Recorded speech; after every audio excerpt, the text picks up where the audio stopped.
Salut, c'est Jérémy Ferrari, j'ai l'honneur de participer à la 500e interview dont personnellement je n'ai rien à branler. There's a humming in the restless summer air, and we're slipping off the course that we prepared. But in all chaos there is calculation, dropping glasses just to hear them break. You've been drinking like the world was gonna end. It took a shine from the fist of your best friend. Jusqu'au 25 avril au Palais des Sports. Et qui est en train de se remplir. Ouais, c'est incroyable, parce que le Palais des Sports, quand même, c'est grand. Et donc ça se remplit très très bien.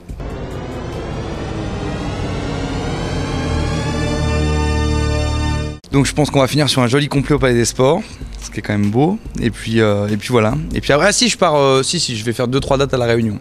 En fait, la vraie dernière, ce sera La Réunion. Et je peux vous dire que je vais fêter ça. La dernière, qui sera en plus à La Réunion. Je pense que je vais pas me lever à 8h le lendemain matin. Oh, c'est bien parce que c'est la colo, tu vois, quand on part tous les trois, c'est quand même, on se marre beaucoup, quoi. C'est rigolo. Après, étant un peu égoïste, je préfère faire les zéniths tout seul. Mais quand on est à 3, c'est vraiment la récré, quoi. Quand je suis tout seul sur scène, c'est la préparation, ça c'est complètement différent. Là, j'arrive, je fais 45 minutes, c'est pas pareil. En plus, je fais le début du spectacle, qui est la partie la plus légère, donc c'est le truc le plus léger, le plus facile à vendre en salle, tu vois. Donc c'est plus détente, c'est plus la détente là. Alors je suis allé voir des prêtres, des rabbins, des imams, des pasteurs, je suis allé voir tout le monde. Bah c'est normal, me renseigner un peu auprès des différents représentants de ces diverses religions. Et alors j'ai appris, à ma grande surprise, que les juifs, les chrétiens et les musulmans, en fait ils sont tous d'accord sur un truc. Non, arrêtez! Non, mais vous n'êtes pas complètement d'accord! Je vais faire des précisions! Un bouddhiste? Au départ, quand j'ai commencé à faire ce spectacle, j'étais agnostique. Agnostique ou agnostique, je crois qu'on dit agnostique. Je savais pas trop en fait, mais j'étais pas fixé sur quelque chose.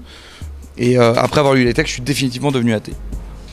Quand tu lis vraiment les textes et tout ça, après ça dépend de la manière dont tu le vois, etc. Moi je ne critique pas les croyants, mais voilà, moi quand je l'ai lu, je me suis dit, ouais, ok. Ce qui m'a le plus choqué, c'est que je me suis rendu compte à quel point les représentants religieux avaient menti aux gens en leur disant que les textes n'étaient pas accessibles. Parce qu'en fait on n'entend que ça, mais c'est pas possible de lire la Bible, c'est pas possible de lire le Coran, c'est pas vrai. C'est très simple à lire. Oui, il faut du temps, voilà. Mais c'est très simple à lire. Et les gens qui vont me dire « Ah non, c'est pas vrai », je leur dis « D'accord, on prend des pages au hasard. Moi, je te prends une page, tu veux que je te le fasse ? Je prends une page au hasard. Parce qu'on veut toujours faire croire aux gens que les textes sont pas compréhensibles. Alors, ça, c'est une traduction du docteur Masson, le Coran. Donc une des traductions les plus répandues en France, étudiée en théologie, etc. Donc elle n'est pas vraiment... Bon, on ne me cassera pas les couilles sur cette traduction. De toute façon, tu te doutes bien que s'il avait mal traduit, il serait déjà décédé, ce monsieur. On va prendre n'importe quelle phrase au hasard. Je prends totalement au hasard, hein. C'est pour juste voir si est-ce qu'on comprend ou pas. Il n'y a de Dieu que lui, c'est lui qui fait vivre et qui fait mourir. On comprend bien ce que ça veut dire. Hein. C'est pas une métaphore, un truc philosophique incroyable. Ô vous qui croyez, faites l'aumône des meilleures choses que vous avez acquises et des fruits que, pour vous, nous avons fait sortir de la terre.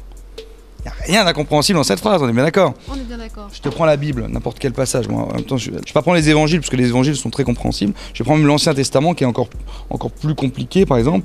Le sabbat, pendant 6 jours, on travaillera, mais le 7e jour sera un jour de repos complet, jour de sainte assemblée, où vous ne ferez aucun travail, où que vous habitiez. C'est un sabbat pour Yahvé. Yahvé, ça veut dire Dieu.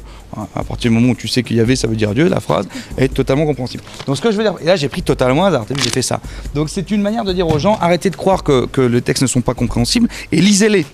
Parce qu'en fait, les représentants religieux ne veulent pas qu'on les lise, les textes. Oui, ils nous livrent une parce que ça ne les arrange pas du tout qu'on les lise. Mais lisez-les, les textes. Lorsque des hommes se battent ensemble, un homme et son frère par exemple, si la femme de l'un d'eux s'approche et pour dégager son mari des coups de l'autre, avance la main et saisit celui-ci par les parties honteuses, parce qu'on sait très bien, mesdames, que dès qu'il y a une bagarre, vous êtes les premières à rappliquer pour venir nous saisir les parties honteuses. Moi, j'arrête pas de dire à ma femme, mais arrête! Arrête de venir me saisir les parties honteuses quand je me bats, enfin, c'est agaçant! Et en plus, après, on peut plus aller à l'église!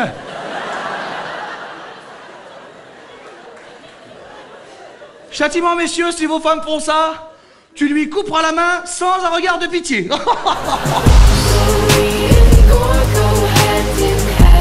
Au-delà de la violence, de la misogynie, du racisme et de l'homophobie présentes dans les 3 religions monothéistes, il y a de temps en temps des pages qui prônent l'égalité, l'amour, etc.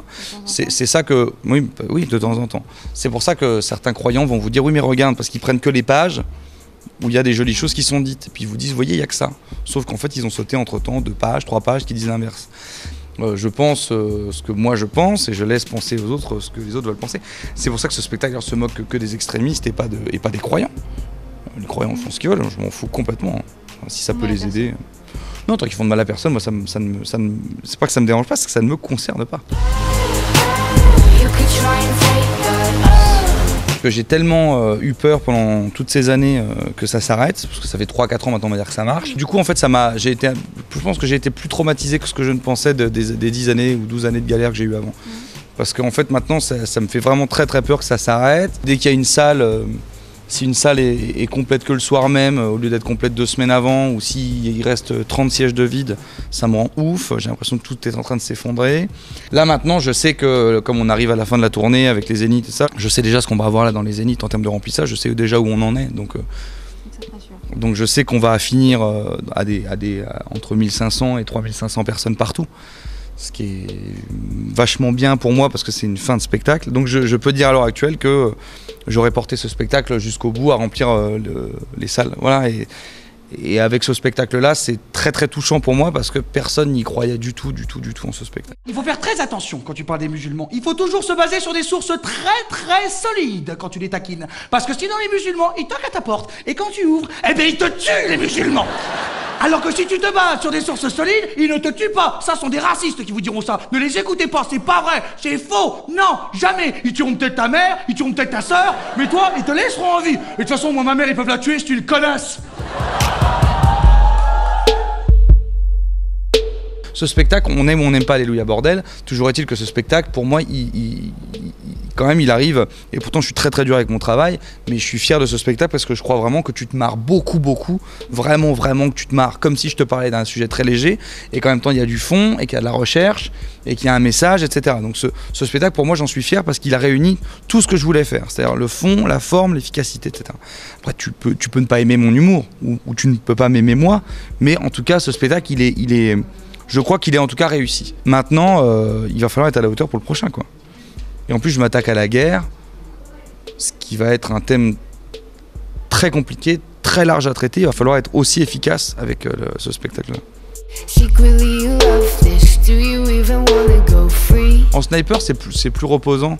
Parce que j'ai juste à être moi-même, j'ai juste à m'asseoir, à sortir les conneries qui me viennent. Il y a un travail, même quand je suis assis, il y a un travail parce qu'en fait j'étudie tous les articles de presse, je gratte quelques vannes qui me viennent. En gros, j'ai 30% des vannes qui sont écrites et les 70% qui viennent en impro. Mais même les 30%, il faut les écrire, etc. C'est un autre boulot que j'aime bien. C'est encore autre chose et j'aime bien aussi. J'aime bien aussi être sniper et m'asseoir et sniper. J'aime bien.